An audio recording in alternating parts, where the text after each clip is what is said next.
Hello friends, welcome to let's learn together. मेरा नाम मोनिका है और आज हम 9th स्टैंडर्ड की एनसीईआरटी इंग्लिश की बुक है बिहीव, उसकी ये हमारी लास्ट पोएम है 8th नंबर की, और जिसका नाम है a slumber did my spirit seal. इसमें यहाँ पे स्लम्बर का मतलब होता है डीप स्लीप यानी गहरी नींद में सोना, और स्पिरिट का मतलब है सोयल यानी आत्मा, और सील का मतलब है लुक। ठीक है फ्रेंड्स, और इसके जो पोएट है वो है विलियम वर्ड्सवर्थ। इसकी समरी करेंगे और इसके एमसीक्यू करें।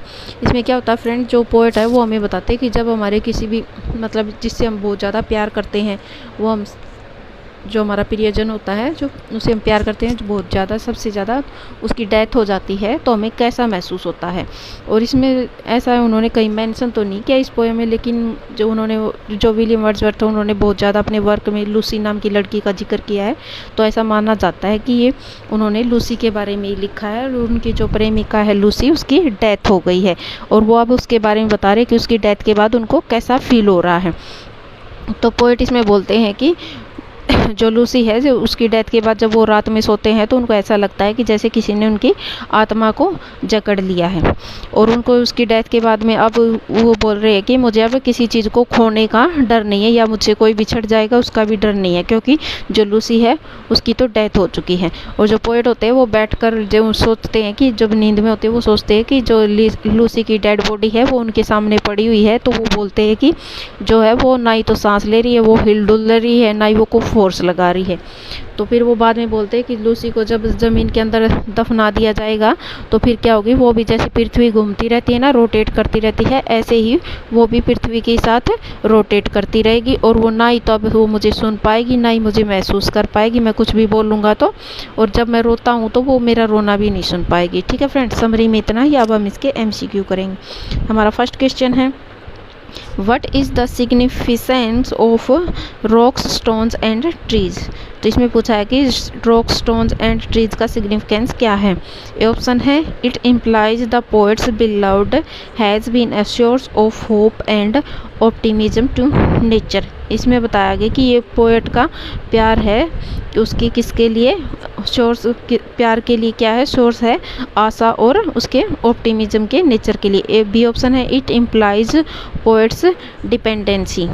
सी है, it implies life and energy available in nature. ये बताता है कि जो नेचर है, प्रकृति है, उसमें जीवन और ऊर्जा भी अवेलेबल है, मतलब मिल रही है। डी है, it implies through inanimate they have life and his beloved continuous her journey with nature along with them. तो इसका राइट आंसर हो जाएगा D option, it implies through inanimate they have life and his beloved continuous her journey with nature along with them। मतलब प्रकृति के साथ जो उसकी प्रेमिका की डेथ हो गई है, वो बोल रहे हैं कि वो प्रकृति के जरिए क्या है, हमारी जर्नी में अभी भी शामिल रहेगी, उसकी जो जर्नी है वो अभी भी चालू है।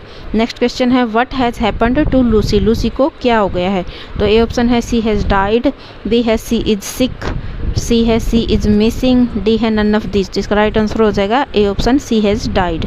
नेक्स्ट क्वेश्चन है, what sealed the poet's spirit? Poet की जो स्पिरिट है यानी आत्मा है, उसको किसने सील कर दिया है? ए ऑप्शन है, हिज हॉबी, उनकी जो हॉबी है उसने, बी है हिज फ्रेंड्स, उनके दोस्त ने, सी है स्लम्बर, स्लम्बर क्या मतलब है डीप स्लीप, डी है विक्ट्री।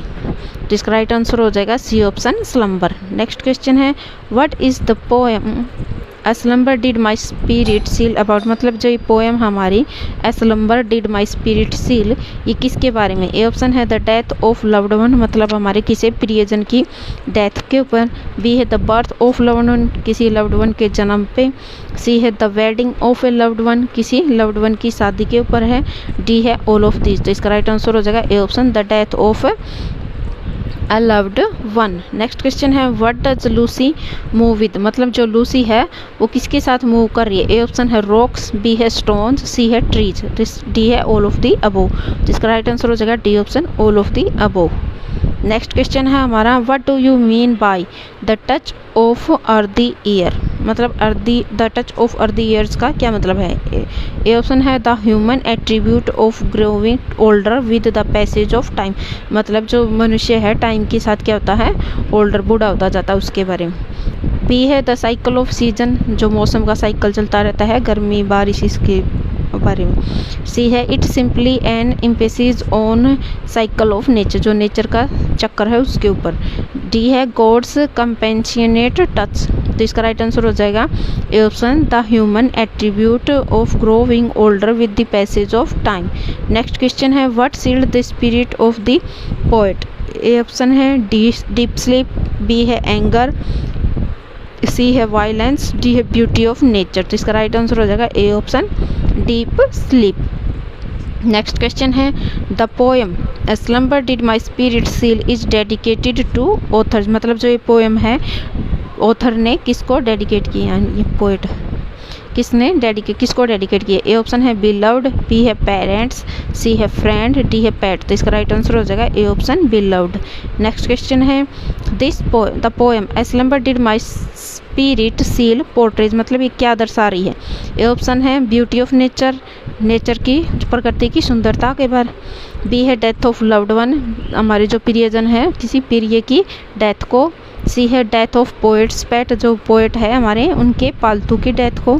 डी है लव ऑफ ह्यूमैनिटी, यानी मानवता के लव को।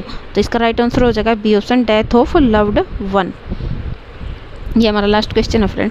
What was the poet taking for granted, मतलब जो पोएट होते हैं टेकिंग फॉर ग्रांटेड किसको ले रहे हैं। ए ऑप्शन है हिज बिलव्ड लाइफ, बी है एवरीथिंग, सी है life, D all of this. तो इसका राइट आंसर हो जाएगा A option his beloved life. Okay friends, आज के लिए इतना ही, मिलते हैं नेक्स्ट वीडियो में। अगर वीडियो पसंद आए तो चैनल को लाइक करें, शेयर करें, सब्सक्राइब करें। Thank you.